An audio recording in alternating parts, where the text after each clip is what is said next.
èyí nìdí tí ìjà èmi àti Lizzy Anjorin kò fi lè parí láé títí tí Jésù á fi dé. Ìyábọ̀ Òjó ló sọ̀rọ̀.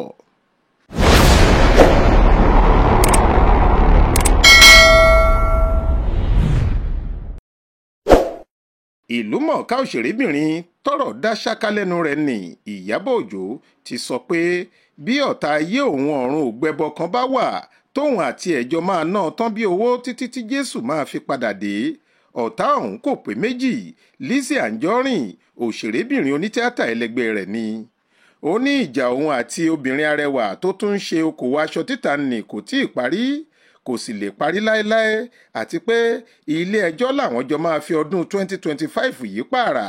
Kóòtù làwọn jọ máa takú sí títí tí ìdájọ́ òdodo fi máa wáyé lórí àwọn ẹ̀sùn èké tó fi kan òun. Ìyábọ̀ Òjó sọ̀rọ̀ yìí lásìkò tó ń dáhùn ìbéèrè lórí ètò ayélujára kan Talk to Be, èyí tí òṣèré tíátà ẹlẹgbẹ́ rẹ̀ Abíọ́lá Adébáyọ̀ ṣàtọ́kùn rẹ̀ lọ́sẹ̀ àkọ́kọ́ nínú oṣù kìíní ọdún 2025 yìí. Níṣe ni Ìyábọ̀ Òjó ń tú bí ejò lásìkò tó ń sọ̀rọ̀ náà.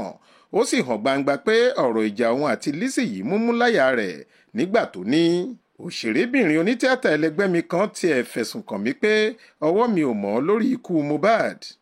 Lóòótọ́ kò dárúkọ mi ní tààràtà o, àmọ́ gbogbo bó ṣe ń sọ̀rọ̀ tó sì ń ṣàpèjúwe kò sẹ́ni tí kò mọ̀ pé èmi ló ń bá wí. Torí ẹ̀ ni mo ṣe pè é lẹ́jọ́. Lizzy Anjorin lẹni tí mò ń sọ o, èmi àti ẹ̀ sì wà ní kóòtù títí dòní. Lóòótọ́ ni adájọ́ yẹn gbìyànjú pé kí ìjà parí, àwọn ètò sì ń lọ lọ́wọ́ lórí ẹ̀, àmọ́ a ṣì wà ní kóòtù. Ó yẹ ká pàdé ní ọjọ́ 12 oṣù kejìlá ọdún 2024 tó kọjá yìí, àmọ́ kò ṣeé ṣe nítorí èmi kò sí nílé. Kóòtù ṣẹ̀ṣẹ̀ máa dá ọjọ́ míì tí wọ́n bá fi ọ̀rọ̀ sí ni. Ẹnìkan sì wà bí onílàjà tó ń ṣiṣẹ́ lórí pé ká yanjú ọ̀rọ̀ náà nítùnbí ìnùbí. Àmọ́ gbangba ni mo ti ń sọ yìí, mi ò ní gba ọ̀rọ̀ ìtùnbí ìnùbí kankan rárá àti rárá ni. Ó sì nídìí tí mi ò fi ní gbà. Ìdí kan ni pé títí di bá a ṣe ń sọ yìí kò tí ì jáwọ́ nínú bíbà mí lórúkọ jẹ́ àti fífi ẹ̀sùn èké kàn mí. Ìyàtọ̀ wà láàrin kéèyàn fàbùkù kànyàn àti kí wọ́n fẹ̀sùn èké kan ni, bóyá ó dárúkọ o tàbí kò dárúkọ. Èmi lè dárúkọ ẹ̀ dáadáa torí èmi ò fẹ̀sùn èké kàn, mi ò sì bà á lórúkọ jẹ́. Àmọ́ òun kò lè dárúkọ mi torí ó mọ̀ pé irọ́ lòun ń pamọ́ mi.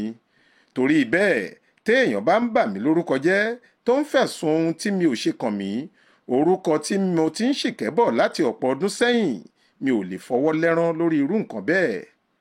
Ó ní èmi ni mò ń jẹ́ Gistlover. Ó láwọn ọmọ mi ni wọ́n ń ṣe Gistlover.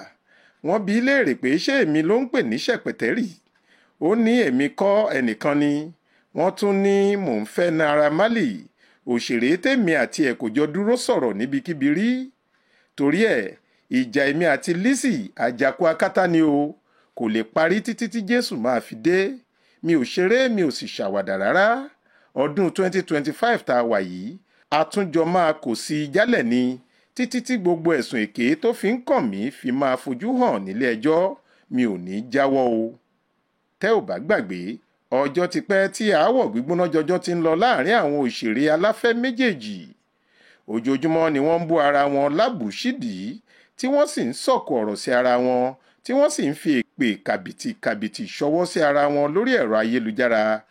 Ìgbà tó yá ni ọ̀rọ̀ náà di tilé ẹjọ́. Ìyábọ̀ Òjó pe Lizzy lẹ́jọ́. Lizzy náà sì ní òun kò bẹ̀rù, gbogbo eré tí Ìyábọ̀ bá fẹ́ sá kó nìṣó. Bó tilẹ̀ jẹ́ pé adájọ́bìnrin kan tó gbọ́ ẹ̀sùn àwọn méjèèjì lọ́dún 2024 pàrọwà sí tọ̀túntòsì pé àgbà obìnrin ni wọ́n, kí wọ́n lọ́ọ́ fẹ́gun òtòlótò ọ̀rọ̀ àárín ara wọn bó ṣe yẹ. Síbẹ̀ iná ìjà náà kò kú. Ìyábọ̀ ní Lizzy kò yéé bú òun, bẹ́ẹ̀ lòun náà kò ní fi í lọ́rùn sílẹ̀. Faith Adébọ́lá ló ń jábọ̀ ìròyìn fún Ìta Fàájì.